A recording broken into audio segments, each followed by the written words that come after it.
லைஃப்ல ரெண்டு பேரு சண்டை போடும்போது நாம மிடில் நிக்கிற சுச்சுவேஷன் கண்டிப்பா வரும்.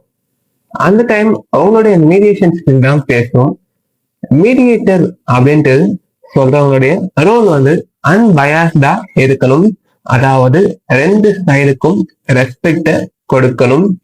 ஸ்டெப் ஒன் நீங்க உங்களையும் செக் பண்ணணும். நீங்க பயாஸ்டா இருக்கீங்களா? அப்படி இருந்தா மீடியேஷன் மேற்கொள்ளாதீங்க. ஏன்னா நியூட்ரல் தான் இங்க அவசியமா தேவை. Step two ground rules. அதாவது கத்துறதோ இல்ல அவங்க பேசும்போது இன்டரப்ஷன் மேற்கொள்றதோ செய்யக்கூடாது. அவங்களுக்கான ரெஸ்பெக்ட் நீங்க கொடுத்தாகணும். Step three agenda. அதாவது ஃபேக்ட்ஸ எமோஷன்ல செப்பரேட் செய்யணும். உங்களுடைய சொல்யூஷனை நீங்க அதன் பிறகு ப்ரொவைட் பண்ணணும். ஸ்டெப் ஃபோர் லிசன் பண்ணணும். அதுவும் ஆழ்ந்து லிசன் பண்ணணும். அவங்களுடைய வேர்ட்ஸ் கிடையாது, அதுல இருக்கிற உணர்வுகளை. ஸ்டெப் ஃபைவ் அவங்களுடைய காமன் கிரவுண்டை நீங்க கண்டுபிடிக்கணும். கண்டிப்பா எளிமையா இருந்தாலும் ஒரு காமனான கிரவுண்டுன்றது இருக்கும். அதாவது அவங்களுடைய நோக்கம் டீச்சரா இருக்கா, அந்த மாதிரி நீங்க தான் ஃபைண்ட் பண்ணணும்.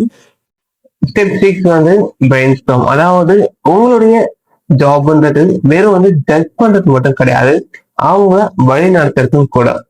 ஸ்டெப் செவன் ஸ்மார்ட் கோல்ஸ் நீங்க பிக்ஸ் பண்ணணும்.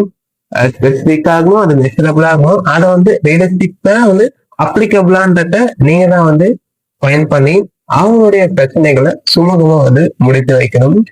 கண்டிப்பா இதை உங்க லைஃப்ல எப்பயாவது பண்ண வேண்டிய சுச்சுவேஷன் வரும். அப்ப இந்த ஸ்டெப்ஸ் எல்லாம் பிராக்டிஸ் பண்ணி பாருங்க.